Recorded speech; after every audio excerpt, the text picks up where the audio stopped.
everybody, welcome. We are here today at Universal Orlando Resort for the latest construction update for the Rip Ride Rockit replacement.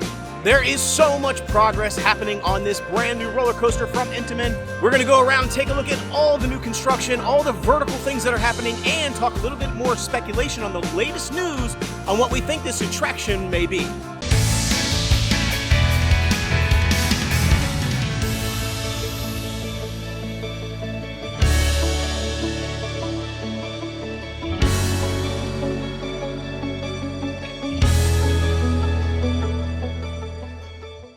Universal Orlando Resort has so much construction, so many new things happening. Rip Ride Rockit's replacement is just one of them, and it's going to be the first thing that we end up getting now that Epic Universe is open.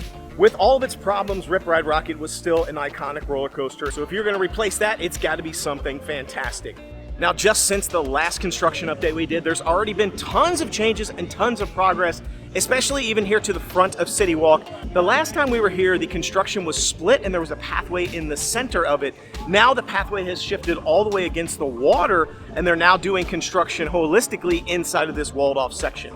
You can see new concrete's been poured, new sort of landscaping was created. So they've pushed that walkway out to essentially touch the water.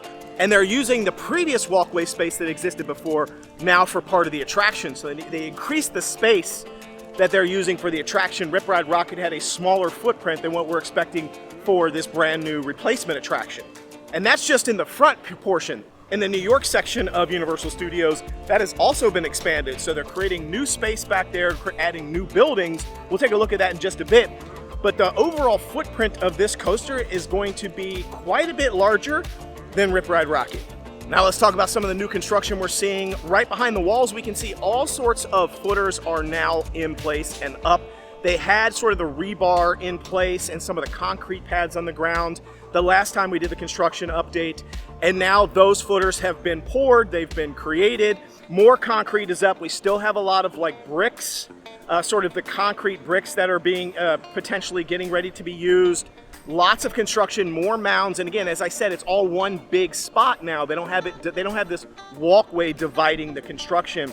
They are starting to go more and more vertical for this new attraction now. Now, if we look right across there on this sort of red building, there's this huge straightaway plot of concrete and some footers that have been put in that very much to me looks like a break or launch run of some kind. And it's a pretty sizable footprint right there around that building structure. Lots of footers have gone up, lots of concrete, plenty of room for a straightaway section, which I think is going to be a launch or potential break section. It could very well be a second launch for this attraction. So the first launch would be somewhere probably near the buildings in the back of New York there where you actually load as on the ride vehicle. And this would potentially be the second one, which is very much giving me vibes of Velocicoaster. Intamin roller coaster, we know, is going to most likely be super intense in some way.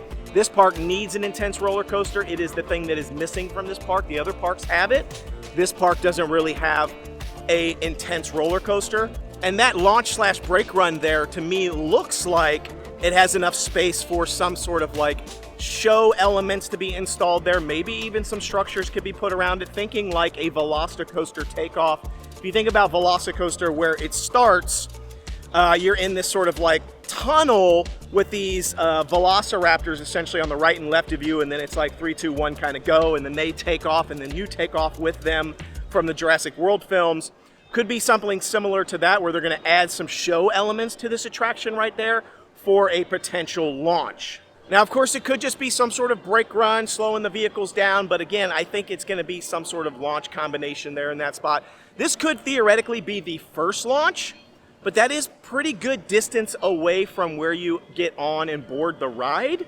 So to me, it feels like potentially maybe it's a second launch. I'm also getting, just based on the position of the footers, I'm starting to feel like there could potentially be a huge top hat on this attraction.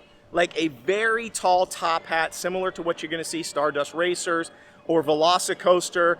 I think it needs that element at this roller coaster because Rip Ride Rockit had this very iconic hill that you saw when you were approaching Universal Studios. If you think about Islands of Adventure, when you approach Islands of Adventure, There's that big lighthouse that gets your sort of attention.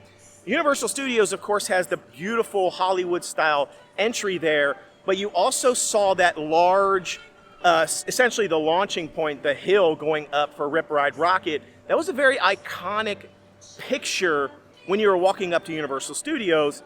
I think some sort of large top hat element like that, similar in some sort of space around there, is probably going to happen to, again, give it that sort of iconic shot or iconic picture.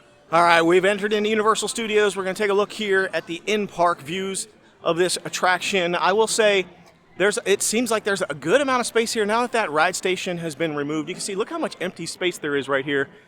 We've got some construction equipment there doing some work.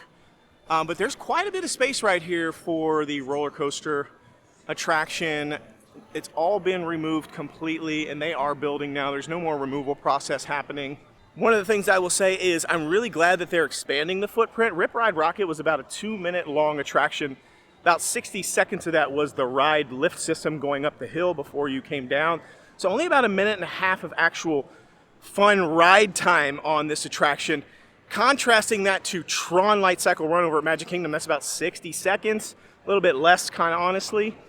And that is just way too short of an attraction. Rip Ride Rockit felt a little bit longer because of the lift system, although it wasn't technically much longer. So I think if they were to put a really high profile, high intensity attraction here that's only about a minute and a half long, especially if you think maybe it's going to go a little bit faster than Rip Ride Rockit with some launches, it's probably only going to end up being like a minute and a half. I think that would be a massive mistake. So I think expanding the footprint, hopefully we end up getting a longer ride than a minute and a half. That's just too short for me. Tron, I think it's a great attraction, but just when it starts to get going, the ride is over. And I feel like it needs to be, if it was twice as long, maybe had a second launch on Tron, I would think it was a fantastic attraction. As it is, I just feel like it's okay. Now let's talk about speculation. Fast and Furious obviously is one of the leading contenders for this attraction, but as we were talking ride time, from what we know so far, Fast and Furious Hollywood Drift over at Universal Hollywood looks like it's only about a minute in length. Now, of course, Universal Hollywood has lots of space constraints to deal with.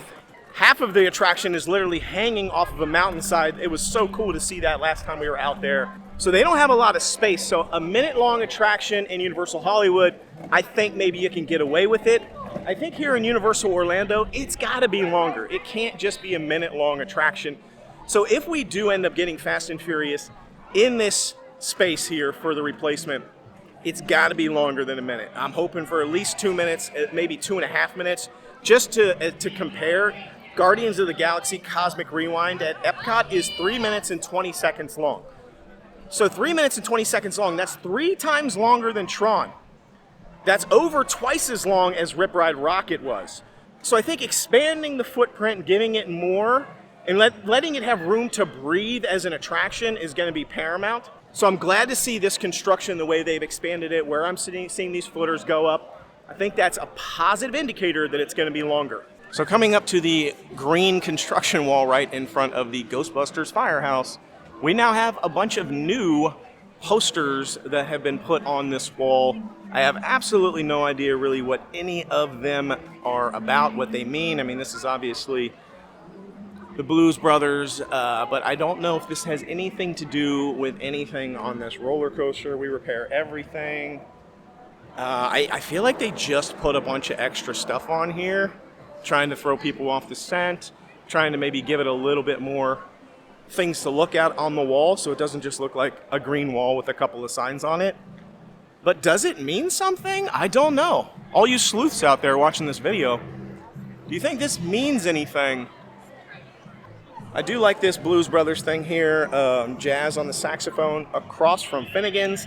Finnegan's is actually going through a refurbishment right now, and the Blues Brother is right across from Finnegan's, so that's clearly just an advertisement for something that exists in the park today. Yeah, I just feel like these are all things that they just kind of added just to add a few more things on this green wall. Okay, we made our way all the way back to the back area of the New York section here, and this is where some new things are happening, being built. Oh, look, I saw a Velocicoaster going over its top hat back there. But right behind me here, all the way to the right there, kind of, if right around that corner is the Hogwarts Express train track that goes by, and they are building a completely new structure there, a new building, which is hypothesized to be a sort of maintenance bay for the vehicles for the actual attraction, not something that's technically part of the attraction itself, not like a show building that it's going to go through. The only show building currently in progress that we know of, based on all the permits, based on all the diagrams and everything that have been released, is going to be the building right directly behind the Ghostbusters firehouse. And I do see some construction equipment right in there, just kind of peeking its way out there, and there's some things happening behind the scenes on the other side of that wall there. They are working in this section, but directly behind that Ghostbusters firehouse there's going to be a large building that is expected to be the loading building. This is where you're going to go in, it's going to be the queue for the attraction, and it is going to be where the ride leaves the station and returns to the station. So that's why I'm thinking if that ends up being the loading, somewhere maybe in this section, or maybe on the way there, that will be the launch. I guess theoretically it could kind of wind around that building and take you to that straightaway section in the front of the park, which could be the launch. But that's pretty far away. I mean, if you look at it, if you kind of like follow the buildings down here, I mean, you'd have to go all the way down to the entire front of Universal Studios, which is a long way to get to that launch or brake run that we saw earlier in the video. That feels like it's too far away for me to be the first launch. I feel like the first launch is going to have to be somewhere closer, maybe either back here or just around that building, and that's going to be a second launch. Now, unfortunately, we haven't seen any additional indicators on what this attraction could be from in the park. Still more speculation. Ghostbusters, Fast and Furious, Back to the Future, could be something totally different than any of those things. But we just haven't seen any more indicators than what we already knew, so still TBD on the attraction. I'm really still hoping for Ghostbusters, but I'd be fine with Back to the Future. I'd be happy with Back to the Future, and I'd also be fine for Fast and Furious as well. I still say it's a bit weird that the entire show building is going to be coming from the back of the fire station if it's not Ghostbusters, but supposedly they might be repurposing the firehouse to do some sort of Ghostbusters meet and greet in front of the new building. I don't know, still seems weird to me. We'll see what ends up happening. So the construction's coming along, a lot of stuff happening. Man, they are moving so fast on this. I feel like we're going to be getting an announcement. We got to be getting an announcement on what this thing is any day, because I don't see this thing not being ready within the next 12 to 18 months. This construction is happening so quickly. I'd be surprised if there isn't some sort of announcement very soon on what this ends up being. You know, they haven't even confirmed that this is a roller coaster yet at this point. We all know it is, but they haven't even confirmed it's a roller coaster. So I'm anxious to see what it is. Let me know what you think. What is it in the comments? You think it's Ghostbusters, Fast and Furious, or Back to the Future, or something else entirely that we haven't thought of? Love to hear from you. Hope this construction update helped with you. We'll keep coming out here and checking it out as we see more things happening. Hopefully we start seeing some of the tracks starting to be delivered, so we know maybe even what color it's going to end up being, what it's going to kind of look like. We'll share those updates as soon as we get them. So once again, thanks so much for watching. Be sure to like, subscribe, and share this content. So see you next time. The Noble Way is the easy way. Bye-bye, everybody.